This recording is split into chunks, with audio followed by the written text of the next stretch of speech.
নমস্কার। আজ বানিয়েছি চিকেন মোমো। চিকেন মোমো আপনাদের কার কার ভালো লাগে অবশ্যই জানাবেন। 500 গ্রাম ময়দা নিয়েছি, নুন এবং জল দিয়ে ভালো করে মেখে রেখে দিয়েছি 30 মিনিটের মতো। তারপরে নিয়েছি চপ করে রাখা চিকেন এবং চপ করে রাখা পেঁয়াজ। যতটা চিকেন নেবেন ততটা পেঁয়াজ নেবেন। আমি এখানে 500 গ্রাম চিকেন নিয়েছি, তাই 500 গ্রাম পেঁয়াজ নিয়েছি। তারপরে নুন, আজিনামটর এবং রিফাইন তেল দিয়ে এটাকে মেখে নেব।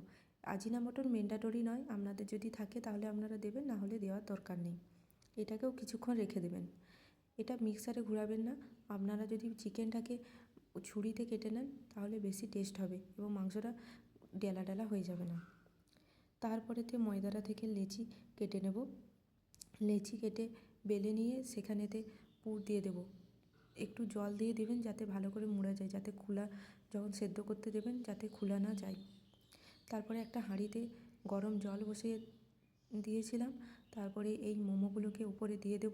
যেই পাত্রের উপরে দেবেন সেটাকে একটু তেল দিয়ে ভালো করে গার্নিশ করে নেবেন। তারপর মোমোগুলো ঢেকে দেবেন 15 থেকে 20 মিনিট, তাহলেই দেখবেন চিকেন মোমো রেডি।